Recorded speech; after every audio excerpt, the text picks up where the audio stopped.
السلام عليكم ورحمة الله وبركاته. بسم الله الرحمن الرحيم. الحمد لله رب العالمين والعاقبة للمتقين والصلاة والسلام على رسوله الكريم أما بعد.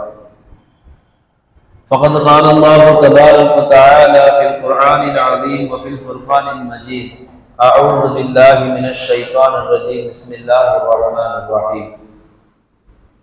لنريه من آياتنا إنه السميع البصير. صدق الله العليم. وقال محمد صلى الله عليه وسلم: الصلاة نور المؤمنين، أو قال كما عليه الصلاة والسلام. قالوا سبحانك لا علم لنا إلا ما علمتنا إنك أنت العليم الحكيم.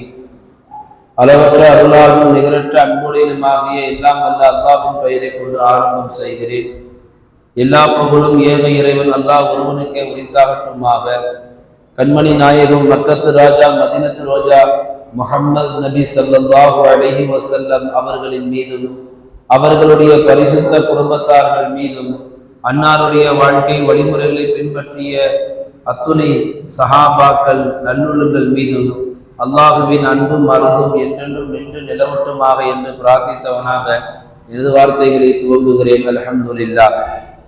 கண்ணியத்திற்கும் மிகுந்த மரியாதை குறித்தான அல்லாஹுவின் மேல் மக்களே, ஒவ்வொரு ஃபர்லு தொழுகையும் புனித மெஹராஜ் தான் என்ற தலைப்பில் நான் கொண்டு வந்துள்ள செய்திகளை எடுத்துரைக்க வல்ல நாயகன் எனக்கு தௌஃபீக் செய்யட்டும். ஆமீன். அல்லாஹு தஆலா புனித ரஜபிலையும் ஷாபாலையும் இந்த உம்மத்திற்கு பரக்கத்தை வழங்குவானாக.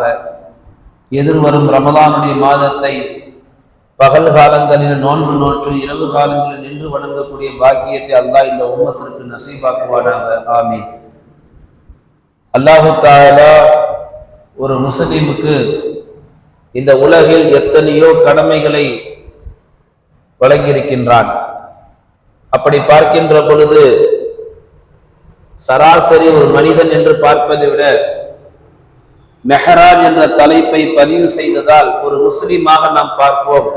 ஒரு முஸ்லிமுக்கு எத்தனையோ கடமைகள் இருக்கிறது, தலைக்கு மேல் 1000 கடமைகள் இருக்கிறது என்று அவர்கள் நினைத்து கொண்டார்கள்.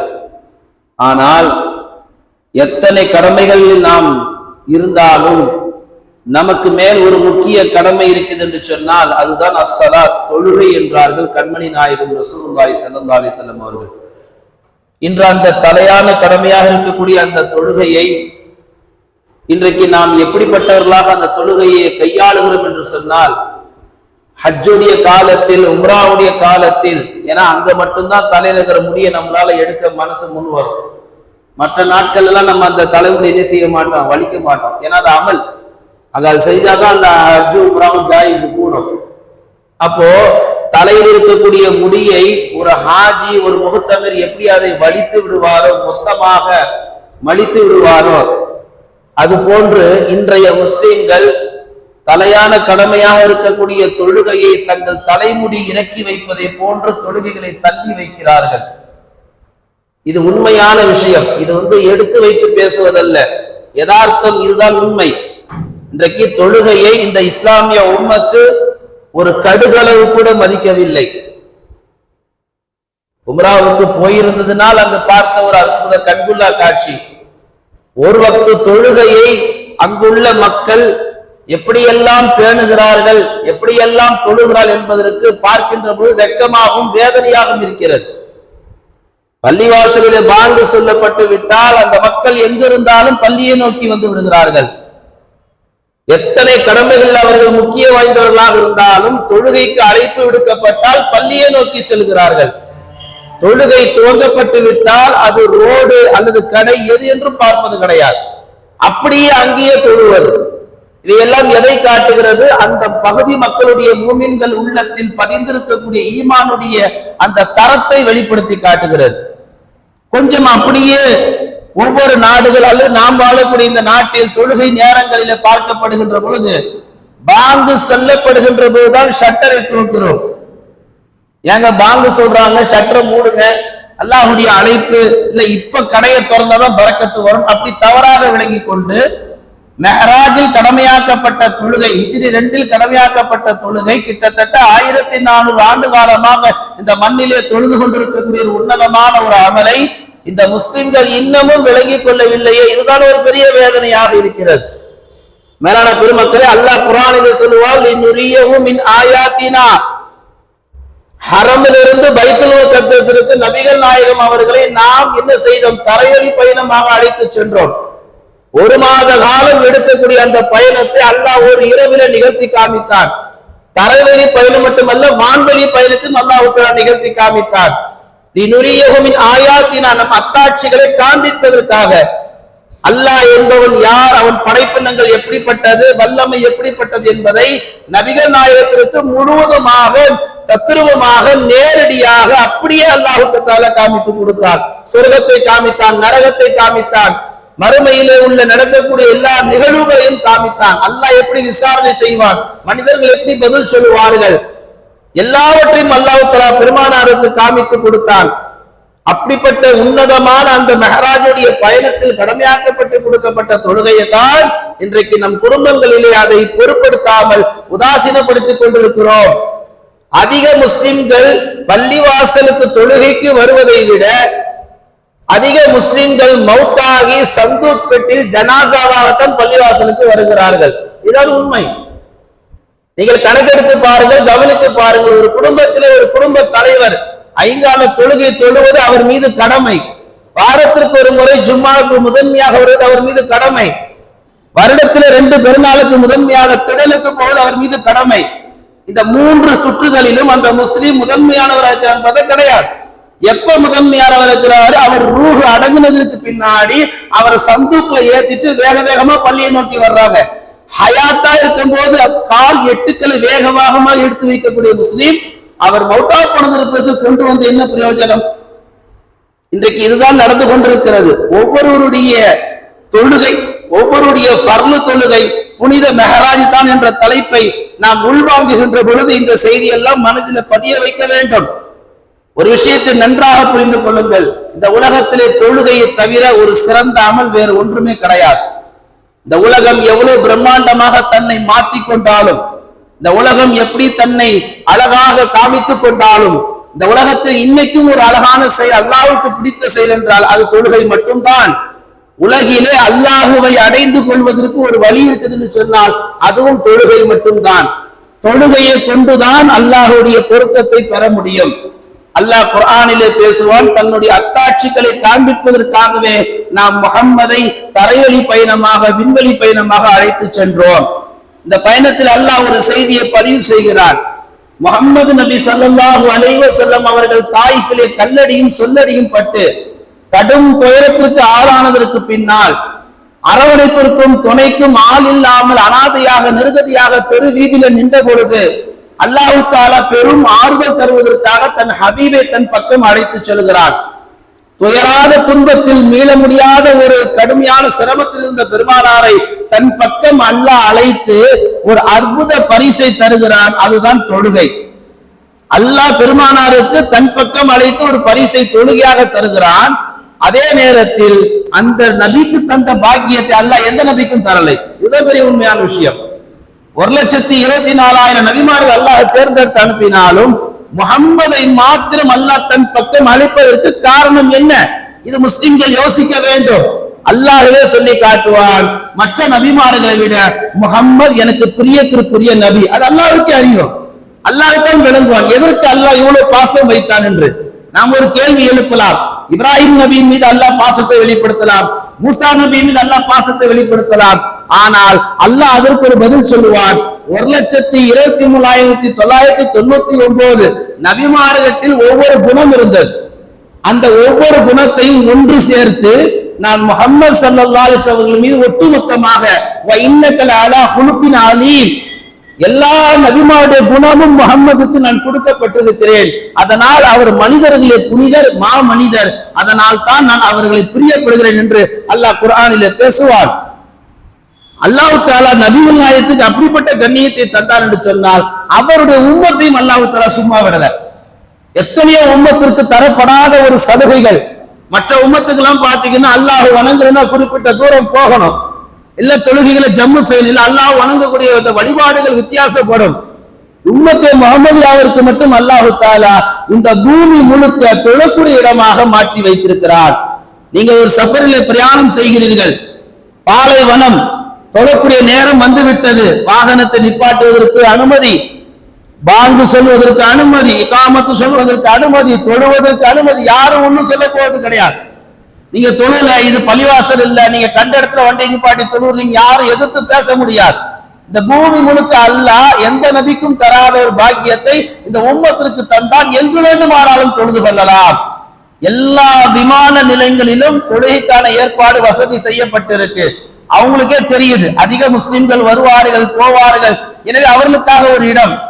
பிற சமயத்தை சேர்ந்தவருக்கு வணக்க வழிபாடுகளுக்கு குஃபார்களுக்கு கூட கொடுக்கப்படாத முதன்மை உரிமை, வேற சமயத்தை சேர்ந்த யூத நசராணிகளுக்கு கொடுக்கப்படாத முதன்மை உரிமை முஸ்லிம்களுக்கு வசதி செய்து தொழுகைக்காக ஏற்பாடு செய்து தந்திருக்கிறார் என்று சொன்னால், முஸ்லிம்கள் தொழுகை விஷயத்திலே சரியாக இருப்பார் என்பதை மற்றவர்கள் புரிந்து கொண்டார்கள். இன்னும் நாம் புரிந்து கொள்ளவில்லை. மேலான பெருமக்களே, அல்லாஹ் இந்த உம்மத்திற்கு என்ன சிறப்பு தந்தான்? முஹம்மது அவர்களை தன் பக்கம் அழைத்து தொழுகையை பரிசாக தந்தான். நாம் அல்லாஹ்வை அடைந்து கொள்ள வேண்டும் என்று சொன்னால் அந்த தொழுகையை நாம் பரிசாக எடுத்துக்கொள்ள வேண்டும். முஹம்மது ஸல்லல்லாஹு அலைஹி வஸல்லம் வேண்டும் என்று அல்லாஹ்விடத்தில் போகவில்லை, அல்லாஹ் தான் முஹம்மதை அழைத்தான். அழைத்ததின் மரியாதை நிமித்தமாக அல்லாஹ் தந்த கண்ணியம் தொழுகை. நாம இந்த உலகத்துல கண்ணியமா வாழணும், மிகப்பெரிய பொறுப்பா வாழணும், எல்லாத்திலையும் சிறப்பா இருக்கணும்னா இந்த தொழுகையை நாம முதன்மையா பரிசா நாமே எடுத்துக்கணும். அப்படிப்பட்ட பரிசா எடுக்கக்கூடிய அந்த இடத்தில் முஸ்லிம்கள் தவற விட்டு விட்டார்கள். மேலான பெருமக்களே, இந்த உம்மத்து மிகப்பெரிய ஒரு கைசேதத்தை நோக்கி பயணித்துக் கொண்டிருக்கிறது. அதுதான் தொழுகையை அலட்சியமாக, பொடுபோக்காக, ரொம்ப ஒரு அசட்டையாக இந்த உம்மத்து இந்த தொழுகையை வழிநடத்தி கொண்டிருக்கிறது. தொழுகை எப்படிப்பட்டதாக ஆகிவிட்டது? நேரம் கிடைத்தால் தொழுவோம் என்ற ஒரு சூழ்நிலைக்கு முஸ்லிம்கள் வந்து விட்டார்கள். ஹதீஸில நபிகள் நாயகம் சொல்லுவார்கள், அஸ்ஸலாத்து நூருல் மூமினீன் என்பார்கள். தொழுகை இருக்கிறதே மூமின்களுக்கு அது ஒளி என்று சொன்னார்கள். ஒளிதான். அந்த ஒளியை இன்றைக்கு இந்த உம்மத்தில் இழந்து கொண்டிருக்கிறார்கள். ஹதீஸ்ல நபிகள் நாயகம் ஸல்லல்லாஹு அலைஹி வஸல்லம் சொல்லி காட்டுவார்கள், ஒரு மூமினுக்கு ஒளி என்று சொன்னால் அது தொழுகையில் அல்லாஹ் வைத்திருக்கிறான். நீங்க யோசிச்சு பாருங்க, ஒரு புது வீடு கட்டுறோம், அல்ல ஒரு புதிய கடை திறக்கிறோம், இல்ல ஒரு குழந்தை பிறந்திருக்கு, இல்ல ஒரு நிக்காவுடைய காரியம், வீட்டுல எந்த சுப காரியமா இருந்தாலும் அந்த காரியத்துல ஒரு ஒளியை நாம் எதிர்பார்க்கிறோம், ஒரு பிரகாசத்தை எதிர்பார்க்கிறோம், ஒரு வெளிச்சத்தை எதிர்பார்க்கிறோம். யாராவது புது வீட்டை கட்டிட்டு இருட்டா போட்டு வச்சிருப்பாங்களா? யாராவது வியாபாரத்தை தொடங்கிட்டு வீண் காரியத்துல ஈடுபட்டு இருப்பாங்களா? இல்ல பிறந்த குழந்தை யாராவது ஏனோதானம் வளர்ப்பாங்களா? இல்ல திருமணமான புது தம்பதிகள் ஏனோதான வாழ்க்கையை நடத்துவாங்களா? ஒவ்வொருவரும் வாழ்க்கையை தோன்றுகின்ற போது ஒரு பிரகாசம் வேணும், ஒரு ஒளி வேணும் என்ற எண்ணத்தில் தானே ஒவ்வொரு காரியத்தையும் செய்கிறோம். இவைகளில் ஒளி வர வேண்டும் என்று சொன்னால் முதன்மையாக இருக்கக்கூடிய தொழுகையில நீங்கள் வந்து நிற்கப்பட வேண்டும். அதுதான் ஒவ்வொரு ஃபர்லு தொழுகையும் அல்லாஹ் மெஹராஜ் என்றதை அல்லாஹ் தஆலா புரிய வைத்திருக்கிறார். பெருமானார் ஒரு வாட்டி தான் அல்லாஹ்வை சந்திக்க சென்றார்கள். ஆனால் இந்த உம்மத்திற்கு அல்லாஹ் தஆலா ஒரு நாளைக்கு 5 முறை அல்லாஹ்வை சந்திக்கக்கூடிய ஒரு பாக்கியத்தை தொழுகை அல்லாஹ் ஒளித்து வைத்திருக்கிறார். ரசூலுல்லாஹி ஸல்லல்லாஹு அலைஹி வஸல்லம் சொல்வார்கள், தொழுகை என்பது கண் குளிர்ச்சி என்று சொன்னார்கள். யாருக்காவது ஏதாவது பிரச்சனை, உடம்புல நோயின்னா நீங்க தொழுகையில வந்து நின்றுங்க, அந்த நோய் உங்களை விட்டு அகன்று விடும். இல்லைன்னு சொன்னா ஆஸ்பத்திரியில அட்மிட் ஆகி பல டெஸ்ட் எடுத்து அதுக்கு ஒரு நாள் பிக்ஸ் பண்ணி சுத்தி 4-5 டாக்டர் நின்று எந்த குடலை ஏத்தலாம் இறக்கலாம், எதை எப்படி மாத்தி செய்யலாம்ன்ற டிஸ்கஷன்ல போயிருவாங்க. எத்தனையோ சஹாபாக்களுக்கு வழிமாறலுக்கு தொழுகையில நிற்கும் பொழுது உடல் உள் உறுப்புகள் இருக்கக்கூடிய நோயை கூட அல்லாஹ் குணப்படுத்தி இருக்கிறானே. உடம்புல கட்டி இருக்கும், தொழுகையில நிற்பாங்க, தொழுது முடிச்சு பார்த்தா அந்த கட்டியினுடைய வீக்கம் இருக்காது. உடம்புல வலி இருக்கும், தொழுகையில நிற்பாங்க, தொழுது முடிச்சுட்டு பார்த்தா தொழுகையில் பிறகு அந்த வலி இருக்காது. தொழுகைக்கு வரும்போது எத்தனையோ சஞ்சலங்களோடு பிரச்சனைகளோடு வருவார்கள் சஹாபாக்கள். தொழுதுவிட்டு ஆனந்தமாக சொல்லுவார், ஏன்? அல்லாஹ்விடத்தில் ஒப்படைத்து விட்டேன், அல்லாஹ் பார்த்துக் கொள்வார். இந்த புரிதல் தான் முஃமின்கள் இடத்துல வர வேண்டும். அந்த நூரை தான் இன்றைக்கு இந்த இஸ்லாமிய உம்மத்து ஒவ்வொரு வருடமும் ஒவ்வொரு நாளும் இழந்து கொண்டிருக்கிறார்கள். மேலான பெருமக்களே, அல்லாஹ் இந்த இடத்துல அதிகமாக சொல்லக்கூடிய ஒரு செய்தி என்ன தெரியுமா? அல்லாஹ்வுடைய கவனம் உலகத்துல எந்த பக்கம் இருக்கும்? ரசூலுல்லாஹ் சொன்னார்கள், அல்லாஹ்வுக்கு பிடித்தமான இடம் பள்ளிவாசல், அல்லாஹ்வுக்கு பிடிக்காத இடம் கடை வீதினாங்க. அல்லாஹ்வுக்கு பிடித்தமான இடம் பள்ளிவாசலில் அல்லாஹ்வுடைய கவனம் அதிகமாக இருக்கும். காரணம், ஷிர்க்குக்கு முன்னால், பிதஅத்துக்கு முன்னால், கடவுளே இல்லை என்று சொல்லக்கூடிய நாத்திகன் அறிவுகட்ட மடமை கொள்கைக்கு முன்னால் இவையெல்லாம் பொய், இவைதான் உண்மை. குல் ஹுவல்லாஹு அஹத் அல்லாஹு ஸமத் லம் யலித் வலம் யூலத் வலம் யகுல் லஹு குஃபுவன் அஹத். இந்த அத்தியாயத்தை உண்மைப்படுத்துவதற்காக என் அடியார்கள் பள்ளிவாசலில் வந்து நின்று தொழுகிறார்களே, அந்த குஃபருக்கு முன்னால் இந்த மனிதனுடைய செயல் எனக்கு ஆக பிடித்தது என்று சொல்கிறான் அல்லாஹ். பள்ளிவாசலிலே அல்லாஹ்வுடைய கவனம் அதிகமாக இருக்கும். ஏன் என்று சொன்னால், நீங்கள் பள்ளியில இமாம் ஜமாத்தோடு வந்து தொழுகின்ற பொழுது உங்களுக்கான மாற்றங்கள் என்ன நடக்கும் தெரியுமா? இமாம் சூரத்துல் ஃபாத்திஹா ஓதுவார்.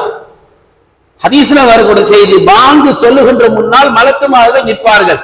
பாங்கு சொல்லப்பட்டு விட்டால் மலக்குகள் உள்ள வந்துருவார்கள். ஜும்மாவுடைய நேரத்துல இமாம் மெம்பர் படி ஏறுவதற்கு முன்னால் வரைக்கும் வாசல நிற்பார்கள். வரக்கூடிய அத்தனை பேரையும் ஆகலம் ஒசாகலன் மருஹபா, வாங்க உங்களுக்கு நல்வரவாகட்டும் சொல்லி எல்லா மலக்களும் நம்மளை இப்ப வரவேற்றிருக்கிறார். அது நமக்கு தெரியாது, நம்ம ஈமான் அவ்வளவுதான்.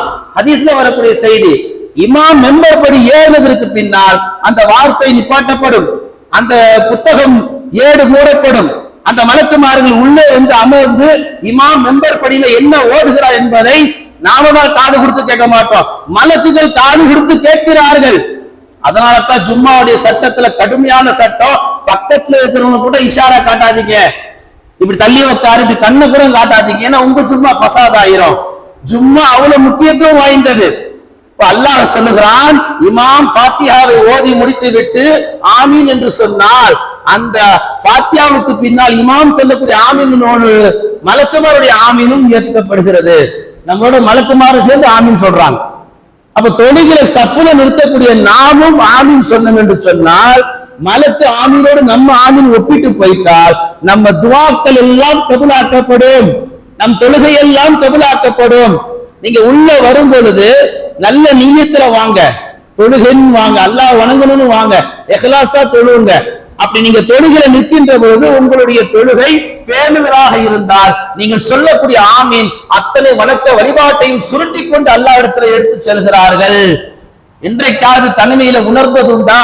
இன்றைக்கு நான் ஃபஜரை தொழுதேன், திருப்தியா தொழுது என்னைக்கா உணர்ந்தது உண்டா?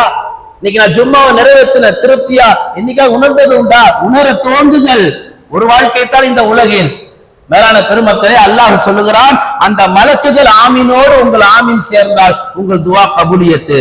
ஒரு நாளைக்கு 17 ரக்காயத்து தொழுகிறோம், 17 வாட்டி சூரா ஃபாத்திஹா ஓதப்படுது. ஒவ்வொரு ரக்காயத்திற்கு பின்னாலும் மலக்குமார்கள் ஆமீன் சொல்லுகிறார்கள். இது கியாமத்து நாள் வரைக்கும் நடைபெறும் என்றார்கள் கண்மணி நாயகம் ரசூலுல்லாஹி ஸல்லல்லாஹு அலைஹி வஸல்லம் அவர்கள். எதற்காக இதை மையப்படுத்தி சொல்கிறோம் என்று சொன்னால், ஒவ்வொரு ஃபர்லு தொழுகை மெஹராஜ் தான், வேற 27 மட்டும் கிடையாது. இந்த உலகம் அழிகிற வரைக்கும் ஒவ்வொரு வக்தும் மெஹராஜ் தான். சஹாபாக்கள் தொழுகைக்கு வரும் பொழுது பல தேவைகளோடு வருவார்கள். தொழுகையில நின்று இய்யாக நஅபுது வ இய்யாக நஸ்தஈன், உன்னையே வணங்குற, உங்ககிட்டே உதவி தேர்ன்ற அந்த ஆயத்தை இமாம் ஓதும் பொழுது தன்னை மீறி அழ ஆரம்பிப்பார்கள். ஆனா அழுக வராட்டா கூட கவலை உள்ளத்தில் பிறக்கும். ஆமா, உன்னதான் வணங்குற, நான் நிறைய தேவையுடையவனா இருக்கிறேன், நீ தான் எனக்கு உதவி செய்யணும். ஒவ்வொரு ஆயத்தை ஓதுகின்ற அர்த்தத்தை உள்வாங்கி சஹாபாக்கள் அழ துவங்கி விடுவார்கள். இப்ப தொழுகையில நாம எந்த எண்ணங்களோடு அல்லாஹை வணங்குறோமோ அல்லாஹ் நம் எண்ணத்தை பார்க்கிறான்.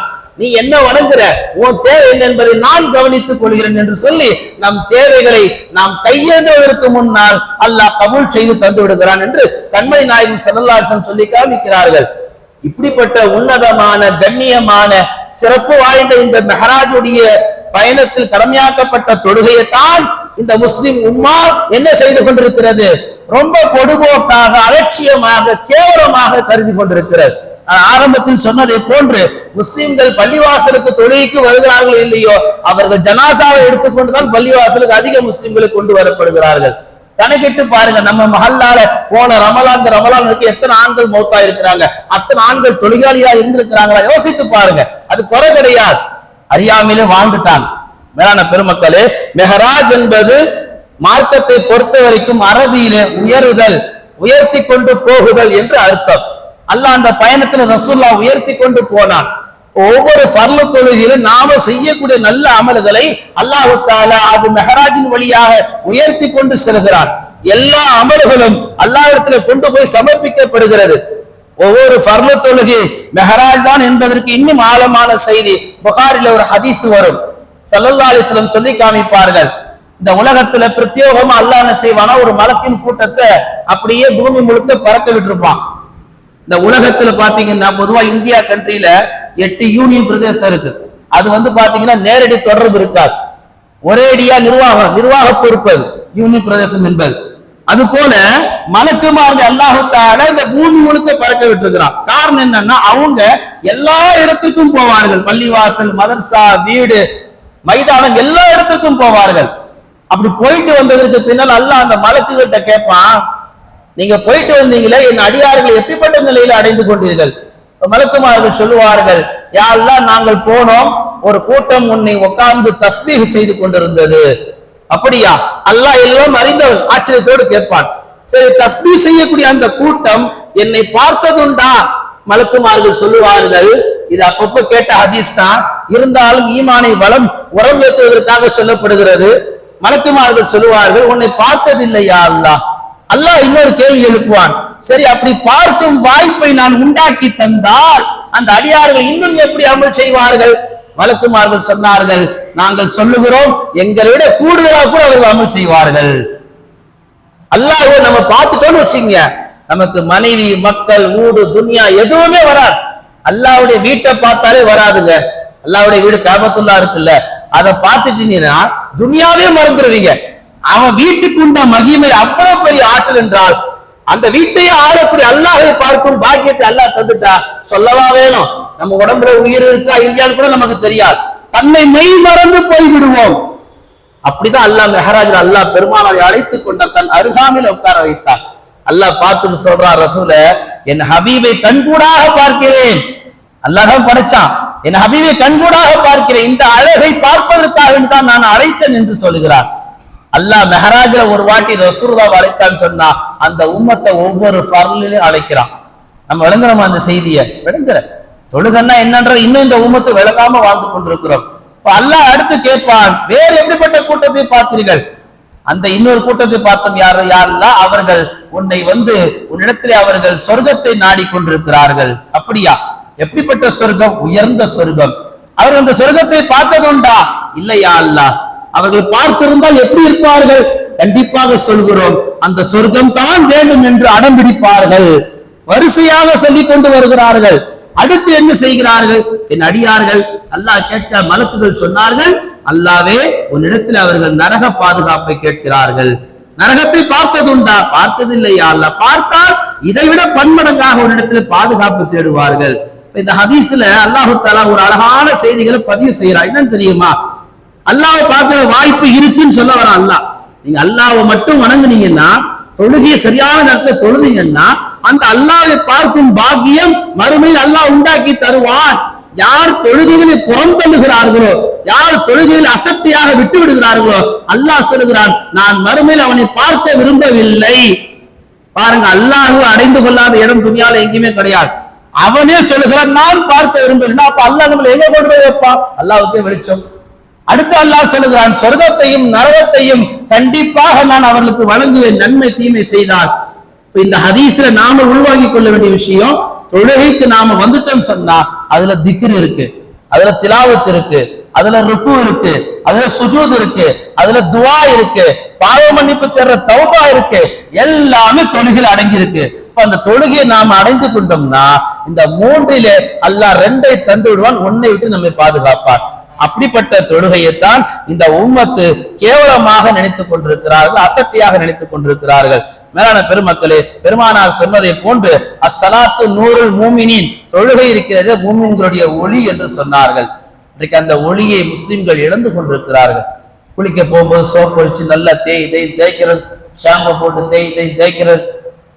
பெண்களிடத்தில் தங்களுடைய முக அழகுகளை வெளிப்படுத்துவதற்கு எத்தனை கிரீம்கள், நீங்க எத்தனை கிரீம் வேணா போடுங்க, எத்தனை சோப்பு வேணா போடுங்க, நீ தொழுகாத வரைக்கும் உன் மூஞ்சி ஒரு மூதேவி தான், நீ முசீபத்து பிடித்தவன் தான். நான் சொல்லவில்லை, ரசூல் ஸல்லல்லாஹு அலைஹி வஸல்லம் சொல்லி காமிக்கிறார்.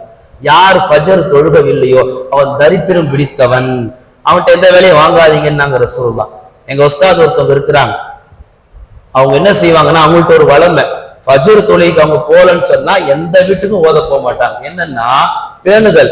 நான் இன்றைக்கு தொழுகல, புகாரி நடத்தக்கூடியவர்கள், நான் இன்னைக்கு தொழல, தூங்கிட்டேன், எனக்கு ஒரு முசீபத்து வந்துருச்சு, அப்புறம் தொழுதுட்டாங்க, ஆனா ஜமாத்தோட தவறிட்டதுனால அந்த பரக்கத்தை நான் இழந்துட்டேன், அதனால நான் உங்க வீட்டுக்கு பார்த்தே வரமாட்டேன், உங்க வீட்டுக்கு நான் ஓத வரமாட்டேன். எந்த அளவுக்கு பேணுதல்! ஒரு சில இடங்களில் நான் அதை கடையும் பிடித்திருக்கிறேன். மேலான பெருமக்களே, தொழுகைதான் ஒரு மூமினுக்கு அசல் வெற்றி என்பதாக பெருமானார் குறிப்பிட்டார்கள். புனித மெஹராஜில் நபிகள் நாயகம் ஸல்லல்லாஹு அலைஹி வஸல்லம் அவர்கள் இந்த உம்மத்திற்கு சொல்ல வரக்கூடிய இன்னும் ஆழமான செய்தி என்னவென்று சொன்னால், பெருமானார் சொல்லுகிறார்கள், நீங்கள் சிந்திக்க துவங்குங்கள். எதற்காக தொழுகிறோம், எதற்காக அல்லாஹ்வை நாம் வணங்குகிறோம் என்ற அந்த சிந்தனை உங்களுடைய உள்ளத்திலே வர வேண்டும். ஐங்கால தொழுகை, பெருமானார் சொன்னார்கள், 5 வேளை தொழுகையை நீங்கள் நிரப்பமாக நியாயமாக தொழுது வந்தால் 50 வக்து தொழுகைகளை தொழுதல் நன்மை அல்லாஹ் உங்களுக்கு தந்து விடுகிறார். ஒரு கணம் மாத்தி யோசித்து பாருங்கள். ஒரு நாளைக்கு 50 வக்துக்கு பாங்க சொல்லி 50 வக்துக்கு தொழுகையை நடத்தினா முதல்ல ஓஞ்சி போறது டயர்டா இருந்து அஜர்த்து மோதினார் தான். ஏன்னா 5 வக்துக்கு மாமூன்கள் வர்றதில்லை, ஏன்னா 5 வேளைக்கு அஜர்த்து மோதினார் தான் வர்றாங்க, ஏன்னா அவங்க வந்தாகணும், வேற வழி இல்லை.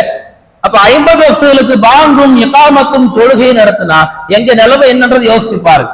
அதைத்தான் மூசா அலைஹிஸ்ஸலாம் பெருமானார்ட்ட அழகா புரிய வச்சாங்க. பாருங்க, அல்லாஹ்வை சந்திக்க போன முஹம்மது மூசா அலைஹிஸ்ஸலாம் சிதறத்துல் முன்தஹா 6வது வானத்துல நின்று கொண்டு நபிகள் நாயகம் வந்தா தடுத்து நிப்பாட்டி எப்படியாவது அவங்கள 5 குறைக்க வைக்கணும்னு சொல்லி 5ல கொண்டாந்து நிப்பாட்டினாங்க. மூசா அலைஹிஸ்ஸலாம் சொன்னாங்க, உங்களை விட மக்கள் எப்படிப்பட்டவர்கள் என்பது எனக்கு தெரியும், அதனால நான் அழுத்தமா சொல்றேன், இந்த 50 வக்து நீங்க வாங்கிட்டு போயிடாதீங்க, போய் அல்லாஹ்ட்ட குறைச்சிட்டு வாங்க. அப்படி குறைச்சதனுடைய வெளிப்பாடுதான் இன்றைக்கு 5 வக்து தொழுகை இந்த உம்மத்திலே கடமையாக்கப்பட்டிருக்கிறது. மேலான பெருமக்களே, நபிகள் நாயகம் ஸல்லல்லாஹு அலைஹி வஸல்லம் ஒரு வாட்டி அன்னை ஆயிஷா ரலியல்லாஹு அவர்களுக்கு துஆ செய்கிறார்கள். ஆயிஷா அம்மா கேட்டாங்க, யா ரசூலல்லாஹ் துஆ செய்யல, ரசூலுல்லாஹ் துஆ செஞ்சிட்டாங்க. துஆ செஞ்சதுக்கு பிற்பாடு ஆயிஷா அம்மாவுடைய சிரிப்பை பார்க்கணும். அல்லாஹ் அக்பர்! இன்னைக்கு உள்ள பெண்கள் மனைவிமார்கள் கணவன்மார்கள்ட்ட அதை வெளிப்படுத்துங்க, ஏங்க எனக்காண்டி துஆ செய்யுங்க. எந்த வீட்லயாவது எந்த அம்மாவும் சொன்ன சரித்திரம் உடனே உங்க மனசுல ஓடுது, உங்க வீட்டுல சொல்லியிருப்பாங்களான்னு. மேலான பெருமக்களே, பெண்கள்கிட்ட அந்த பண்பு வரணும். கணவன்மார்கள் துஆ செய்தால் மனைவிக்கு கபூலியத் ஆகும். ஏன்? அந்த மனைவியுடைய ஒட்டுமொத்த பொறுப்புக்கும் கணவன் தான் எல்லாம். இப்ப அல்லாஹ் தஆலா கணவனுடைய துஆவுக்கு ஒரு மகத்துவத்தை வைத்திருக்கிறான். ஏன்னா அந்த அம்மாவுக்கு உடம்பு சொன்னாலும் இவர் தான் பார்த்தாவும், அந்த அம்மாக்கு ஏதாவது ஒண்ணு இவர் தான் போய் நின்றாவும். அப்ப இவருக்கு ஒரு ஆற்றல் அல்லாஹ் தந்திருக்க போய் தானே கணவன் மாற்ற துஆ கபூலியத் ஆகுது. ரசூலுல்லாஹ் துஆ செய்றாங்க, ஆயிஷா அம்மாக்கு சந்தோஷத்துல பூரித்து போறாங்க. தன்னுடைய முகத்தை கொண்டாந்து முட்டியில படுகின்ற அளவுக்கு குனிந்து குனிந்து சிரிக்கிறார்கள். உடனே ரசூலுல்லாஹ், ரொம்ப சிரிக்காதீங்க, நீங்க இதுக்கு இவ்வளவு சிரிக்கிறீங்க, ரொம்ப பக்குவமா பேசுறாங்க, சகஜமா பேசுறாங்க ரசூலுல்லாஹ் மனைவிட்ட. நான் இதை விட ஒரு சிறப்பு சொல்லட்டுமா? இந்த உம்மத்துல ஒவ்வொரு வக்து தொழுகையிலையும் நான் இந்த துஆ உங்களுக்கு செஞ்ச துஆவை என் உம்மத்துக்கு நான் செஞ்சிட்டு இருக்கிறேன்னு நான். எவ்வளவு அற்புதமான ஆனந்தமான விஷயம்! அன்னைக்கு ஒரு வாட்டி துஆ செஞ்சதுக்கு அன்னை ஆயிஷா ரலியல்லாஹு அவர்கள் அவ்வளவு சந்தோஷப்பட்டார் என்று சொன்னால், அதே துஆவை இந்த உம்மத்துக்கு ரசூலுல்லாஹ் ஒவ்வொரு வக்தும் செய்கிறான்னு சொன்னால் நாம் எவ்வளவு சந்தோஷப்பட்டு இந்த தொழுகையை அடைத்துக் கொள்ள வேண்டும். அது என்ன சாபக்கையோட என்ன முசீபத்தோ? எந்த ஊர்ல புது பள்ளியாசல் கட்டினா மூலமுடுக்குல இருக்கிற எல்லா முஸ்லிம்களும் வந்துடுறாங்க, எல்லா பெண்களும் வந்துடுறாங்க. ஆனா பள்ளியாசல் கட்டி ஒரு வாரம் கழிச்சு பார்த்தா அந்த பள்ளியாசலுக்கு தொழுகைக்கு ஆளே இருக்க மாட்டேங்கிறாங்க. சாபக்கேடா இல்ல யாராவது சதி திட்டமா? அல்லாஹ் ஆலம். ஃபஜ்ருடைய நேரத்துல எந்த வேலைக்கும் போக போறது கிடையாது, எந்த பள்ளிக்கூடத்துக்கும் போக போறது கிடையாது. இந்த மஹல்லால எத்தனை ஆண்கள் இருக்கிறோம், என் ஃபஜ்ருக்கு வந்தால் என்ன? காலேஜ்ல படிக்கக்கூடியவர்கள், பள்ளிக்கூடத்துல படிக்கக்கூடியவர்கள், வேலைக்கு செல்லக்கூடியவர்கள், தொழுதுட்டு வேலைக்கு போனா என்ன? எத்தனையோ பேர்கள் ஃபஜ்ருடைய தொழுகை இந்த மஹல்லாவுடைய தொழுகாமலேயே வியாபாரத்துக்கு எழுந்துச்சு போகிறார்கள். அந்த வியாபாரத்தை பரக்கத்து இருக்குமா? ரசூலுல்லாஹ் சொல்லுகிறார்கள், அந்த வியாபாரத்துல பரக்கத்தே இருக்காது. நபிகள் நாயகம் ஸல்லல்லாஹு அலைஹி வஸல்லம் சொன்னார்கள், தொழுகை எப்படிப்பட்டது என்று சொன்னால் உங்களை கொண்டு போய் சொர்க்கத்திலே சேர்த்து விடும். யோசிச்சு பாருங்க, சொர்க்கத்திலிருந்து ஆதம் அலைஹிஸ்ஸலாம் அல்லாஹ் கூட்டியாந்து பூமிக்கு விட்டுட்டான். பூமியில இருந்த ரசூலுல்லாஹ்வை கூட்டியாந்து தான் பக்கத்துல உட்கார வச்சுட்டான். அல்லாஹ்வுடைய ஏற்பாடு பாருங்க, மதிச்சு மரியாதை கொடுத்து ஆதமுக்கு சொர்க்கத்துல உட்கார வச்சான். ஆதம் அலைஹிஸ்ஸலாம் பின்பற்றல, பேணல, தக்வாவோட இல்லாம கொஞ்சம் மனசை சபல விட்டாங்க, அல்லாஹ் தூக்கி பூமியில எரிஞ்சிட்டான். பேணுதலோடு தக்வாவோடு எல்லா கண்ணியத்தோடு வாழ்ந்த நபிகள் நாயகத்தை யாருக்குமே தராத ஒரு சிறப்பு. 7 வானங்களை கடந்து அரிசி சொர்க்கம் எல்லாத்தையும் கடந்து தன் பக்கத்துல உட்கார வைக்கிறான்னா இந்த நிகழ்வை நாம கவனிக்கணுமா இல்லையா? சரி, அல்லாஹ் வரவழைச்சானே, வரவழைச்சிட்டு போயிட்டு வாங்கன்னு சொன்னானா? கிடையாது. வந்ததற்காக வேண்டி அல்லாஹ் அழகான யோசனை செய்து இந்த உலகம் அழிகிற வரைக்கும் நீங்கள் வந்ததுக்கு ஒரு அர்த்தம் வேண்டும் ஹபீபே என்று சொல்லி அழகான ஒரு வணக்கத்தை இந்த உம்மத்திற்கு கடமையாக்கி தந்தான்னு சொன்னார். அப்படிப்பட்ட தொழுகையை தான் நாம விட்டுட்டு இருக்கிறோம். எத்தனையோ சஹாபாக்கள், அன்சாரி சஹாபி, முஹாஜிர்கள் சஹாபி, போர்க்களத்துல என்ன செய்வாங்க? நைட் நேரத்துல 2 பேர் மஷூரா பண்ணிப்பாங்க. நீ தூங்கு, நான் விழிச்சிட்டு இருக்கிறேன். நீ தூங்கு, நான் விழிச்சிட்டு இருக்கிறேன். ஏன்னா 2 பேர் முடிச்சுட்டு இருந்தா தூங்கிடுவோம். நான் விழிச்சிட்டு போது நீ தூங்குனீங்கன்னா உனக்கு ஒரு ஓய்வு. இது மாத்தி மாத்தி செய்வோம். ஒரு சஹாபி தூங்கிட்டாங்க, ஒரு சஹாபி விழிச்சிட்டு இருக்கிறாங்க. தொழுக நேரம் வந்தது, தக்பீர் கட்டி தொழுதார்கள். தொழுது கொண்டே இருக்கிறார்கள். தூரத்திலிருந்து குஃபார்கள் யாரோ ஒருவர் வருகிறார் என்று சொல்லி தொழுகையில நின்றுட்டு தான் இருப்பாங்க. தூரத்திலிருந்து அம்பு எய்ந்தாங்க. 2-3 அம்பு அவருடைய உடலில் பாய்ந்தது, ரத்தம் பீறிட்டு போனது. தொழுகையில் இருக்கும் பொழுது அந்த அம்பை வெளியே எடுத்து போட்டுட்டாங்க. கொஞ்ச நேரத்துல தொழுகை முடிஞ்சதுக்கு பிற்பாடு இன்னொரு சஹாபி எந்திரிச்சு நின்றாங்க. தூரத்துல பார்த்த அந்த குஃபார், எத்தனையோ பேர் வந்திருப்பாங்க போலக்கு, நாம தனியா போகக்கூடாதுன்னு சொல்லி வந்தவர் திரும்ப போயிடுவார். அங்க கூட இருந்த அந்த சஹாபி கேட்பார்கள், மதீனா சஹாபியை பார்த்த அன்சார் முஹாஜிர் சஹாபி, ஏன் 3 அம்பு உடம்புல படுற அளவுக்கு இந்த அளவுக்கு நீங்க தொழுகையில பேணுதா இருந்தீங்க? நாங்க கவனிச்சு பார்க்கணும். தொழுகையில ரத்தம் வந்துருச்சுன்னு சொன்னா தொழுகை முடிஞ்சு போச்சு, ஒழுங்கு முடிஞ்சு போச்சு. ஒண்ணு அந்த நேரத்துல அந்த சட்டம் வராம இருந்திருக்கணும், இல்ல ரசூலுல்லாஹ் அதை அறிவிச்சிருக்காம இருந்திருக்கணும், இல்ல அவங்களுக்கு அது தெரியாம இருந்திருக்கணும். ஒரு கட்டத்துல அவங்க சொல்லி காமிக்கிறான், நான் சூரத்துல கஹஃப ஓத ஆரம்பிச்சுட்டேன், நான் முடிக்கிற தருவாயில இருந்தேன், நான் ஓதி முடிச்சிருந்தா வேற ஏதோ நடந்திருக்குன்னு சொல்லிதான் ரசூலுல்லாஹ்வுடைய சொல்ல மீறிருப்போம்னு சொல்லி தொழுகையை நான் சீக்கிரம் முடிச்சிட்டேன்னு சொல்லி தொழுகையை முடிச்சாங்க. எத்தனையோ சிரமங்கள் வந்தாலும் கூட தொழுகை நேரத்தில் அந்த நேரம் வந்துவிட்டால் தவறாமல் தொழுதவர்கள் தான் சஹாபாக்கள். எத்தனையோ சஹாபிகள் தன்னுடைய தோட்டத்துல தொழுதுட்டு இருப்பாங்க, பேரிச்சம்பழ தோட்டத்துல. ஏதாவது குலைகள், பேரிச்ச குலைகள் அவங்களுக்கு பார்வைக்கு பட்டுடுச்சு சொன்னா தொழுத முடிச்ச கையோட அந்த தோட்டத்தை போய் உடனே அல்லாஹ்வுடைய பாதையில சதக்கா செஞ்சிருவாங்க. இந்த அளவுக்கு பேணுதலாக சஹாபாக்கள் தொழுதார்கள் சொன்னால் அப்படிப்பட்ட தொழுகையை தான் அல்லாஹு தஆலா நமக்கு மெஹராஜுடைய இரவிலே கடமையாக்கி தந்திருக்கிறான். அந்த தொழுகையைத்தான் இந்த உம்மத்து காலங்காலமாக வீணெடுத்துக் கொண்டிருக்கிறார்கள். புனித மெஹராஜில் அல்லாஹ் இந்த உம்மத்திற்கு எத்தனையோ விஷயங்களை காமித்து கொடுத்திருக்கிறான். அதே மெஹராஜுடைய பயணத்தில் அல்லாஹ் சூரத்துல் பக்கராவுடைய கடைசி 2 வசனங்கள் அல்லாஹ் இந்த உம்மத்திற்கு பாக்கியமாக தந்திருக்கிறான். அதே மெஹராஜுடைய பணியிலே அந்த இரவிலே அல்லாஹு தஆலா இந்த உம்மத்திற்கு தொழுகையை பாக்கியமாக தந்திருக்கிறான். தொழுகை சம்பந்தமாக எவ்வளவு விஷயங்களை சஹாபாக்களுக்கு பெருமானார் அவர்கள் அழகிய முறையில் எடுத்து சொல்லியிருக்கிறார்கள். அப்படிப்பட்ட ஒவ்வொரு ஃபர்லு தொழுகையில் தான் இன்றைக்கு முஸ்லிம்கள் அலட்சியமாக பொதுபோக்காக கடந்து கொண்டிருக்கிறார்கள். மேலான பெருமக்களே, அல்லாஹ் நல்லடியார்களே, வந்திருக்கக்கூடியவர்கள் தந்தைகளாக இருப்பீர்கள், அண்ணன்களாக இருப்பீர்கள், அல்லது சகோதரர்களாக இருப்பீர்கள், அல்லது தாத்தாவா இருப்பீங்க. தொழுகைக்கு வரும்போது தயவுசெய்து உங்க கூட உங்க வீட்டுல உள்ளவங்களையும் அழைச்சிட்டு வாங்க. இந்த பள்ளிவாசலை தொழுகை கொண்டு நிரப்புவதன் மூலம்தான் இந்த மஹல்லாவுக்கு வெற்றி கிடைக்கும். நாம உயர்ந்த கட்டிடத்துல வாழ்றோம், பில்டிங் ஸ்ட்ராங்கா கட்டி இருக்கிறோம், நமக்கு ஒண்ணும் ஆகாது. தயவுசெய்து கற்பனையில் கோட்டையை கட்டாதீர்கள். தொழுகையை நிலைநாட்டாத வரைக்கும் நீங்கள் நிலை பெற முடியாது, நிலைத்திருக்க முடியாது. உங்கள் ஈமான் உடைந்து விடும் என்றால் பெருமானார் ஸல்லல்லாஹு அலைஹி வஸல்லம் எல்லாம் வல்ல அல்லாஹு தஆலா அப்படிப்பட்ட மெஹராஜுடைய அந்த இரவில் கடமையாக்கப்பட்ட தொழுகை அல்லாஹ் ஒவ்வொரு வக்துக்கும் நமக்கு நசீபை தந்திருக்கிறான். இன்ஷா அல்லாஹ் இத்தனை ஆண்டு காலம் தொழுகாதவர்களாக இருந்து விட்டோம். இனி வரக்கூடிய காலங்களில் தொழக்கூடிய முன்னும் அல்லாஹ் நம்மை ஆக்குவானாக. அதே நேரத்தில் நாளை மறுதினம் திங்கட்கிழமை மகரிப் பிறகு மெஹராஜுடைய இரவு இன்ஷா அல்லாஹ் அன்றையிலிருந்து தொழக்கூடிய ஒரு தொழுகையாளிகள் அல்லாஹ் நம்மை கபூல் செய்வானாக. எந்த விஷயங்களை பேசினோமோ, எந்த விஷயங்களை கேட்டோமோ அதன்படி அமல் செய்யக்கூடிய நசீபை எல்லாம் வல்ல அல்லாஹு தஆலா நம் எல்லோருக்கும் வழங்குவானாக. ஆமீன். வ ஆகிரு தஅவானா அல்ஹம்துலில்லாஹி ரப்பில் ஆலமீன்.